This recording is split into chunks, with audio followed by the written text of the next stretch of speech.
Откако си дадоа збор, сватовите цело лето и половина есен ги подготвуваа најблиските за предизвиците што ги очекуваат во новото големо семејство.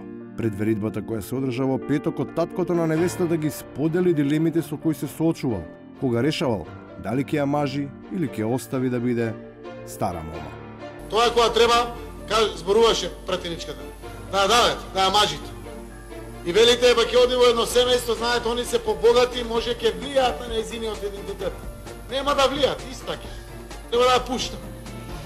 Абе ќе додадат име друго уштедно на нејзиниот име. Истаке, мојата ќерка ќе биде истака. Треба да ја пушта. Треба да оставиме Македонија. Иако ваквите аргументи не беа прифатливи за дел од семејството кое најмногу му забележува на посесивното момче, кое ни по која цена не прифаќа таа да влезе во заедница со него без да го стави презимето. Тие не понудија никаква алтернатива, признавајќи дека немале на располагање ниту обични стројници, а камоли зет. Знаете како, ние не знаеме утре чиј син со чија ќерка ќе се земе, кој ќе стане сватови, зетови. Оние што не ја планираат иднината најблиску се членовите на роднинството кои со сватот се скарани поради тоа што извисиле кога се делело наследството.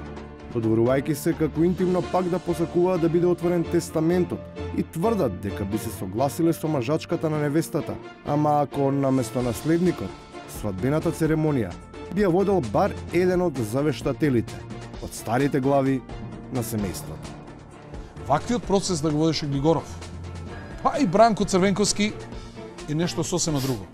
Во отсуство на таа византиска мудрост, рационално беше прашањето како невестата успеала да го обземе зетот, влијаеле ли сватовите, Кирија Катерина, што на вистина е посреди.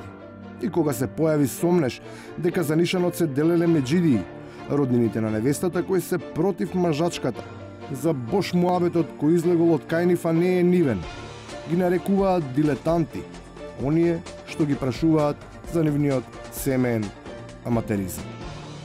Дали ви беа понудени пари? Не бе, госпоđo, како вакви прашања се непрофесионални. Сепак, веридбата немаше да помине без професионалните роднини на невестата.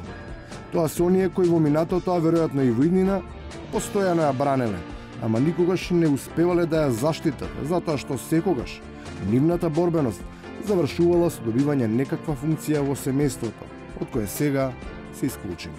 За да се вратат таму каде што биле, подготвени се и вербална војна да им објават на сватовите, смислувајќи на вистина интересно филмско сценарио, со впечатлива кореографија во која тие, најверојатно, се гледаат себе си како адмирали. Ке имав воена, односно поморска блокада на Преспа со чамци од цивили. Од другата страна, кај што ќе руча Заев и Ципрас, ќе донесев членство на ВМРО за Ципрас да ги види дека размислуваме поинаку. И на крајот, во тие несигурни езерски чунчиња, ќе има се помалку луѓе, бидејќи ќе расте бројот на членови на семејството кои ќе сакаат таа да отлови во мирни води, на големиот брод. Поради големиот интерес, по веридбата, за свадбата веќе нема да се делат покани. Блиските на семејството најавуваат дека вратата е отворена за сите. Секој кој што имал желба да дојде, не е во скратена желбата, можел да присуствува на настава. Значи не одиме со покани.